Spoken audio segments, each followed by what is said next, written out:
Well, it's official. According to fans, it looks like Star Wars The Acolyte so far is the worst Star Wars project that Disney has done yet by a long shot. And even though we only got 2 episodes of this show so far, with everything I'm hearing, I don't expect the fan reviews to get any better anytime soon. You see, right now on Rotten Tomatoes, The Acolyte sits at a 31%, which is the lowest score that fans have given any Star Wars project that Disney has done yet by a long shot. I mean, the Book of Boba Fett, whose reception was highly divided among fans, got a 53%. And then The Last Jedi, which many people regard as the movie that basically killed Star Wars for them, got a 41%. And it's honestly astounding that The Acolyte, with only 2 episodes, managed to beat that score by 10%. But like I said, there has only been 2 episodes of this show, so that means there is plenty of time to improve, right? Unless something major happens. Well, it looks like Disney is about to introduce pronouns into The Acolyte. Yes, that's right. Apparently they are going to introduce pronouns into the galaxy far, far away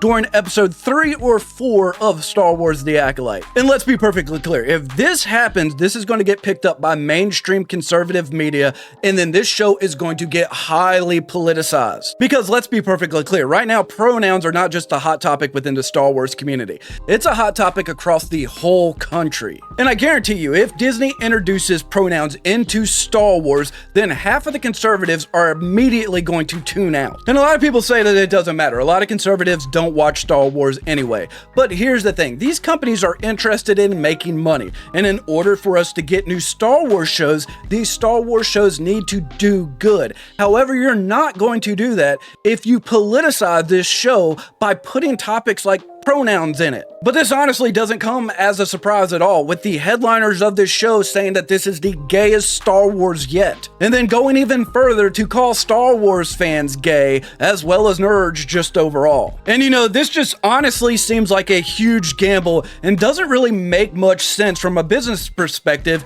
especially when Bob Iger is on the record saying that one of the reasons that their shows are losing money is because they're trying to push too much messaging. But then they turn around and do that with one of the most expensive Star Wars shows to date. Because let's be perfectly clear, it has taken them over 4 years to make this show with a budget pushing $200 million.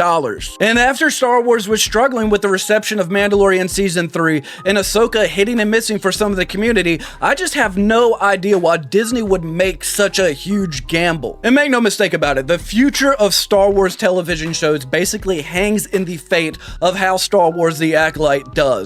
And as a Star Wars fan, and as someone who loves Star Wars and uses it as an escape from reality, I really hope that this show does well. I hope they can turn it around. However, with everything going on, and if this especially becomes true, then I think the future of Star Wars television is screwed. And to be honest with you, it's all Disney's fault, because if they didn't make these such a big talking point about the series, then nobody would be debating about it at all. But when they put messaging like this into their stories, they take away from the stories and they just cause everybody to start fighting. But as always, I want to know what you think, so let me know what you think about The Acolyte so far in the comments below. And as always, if you enjoyed the video, hit that like button. You don't have to, but it really helps out the channel. And until next time, remember, this is the way.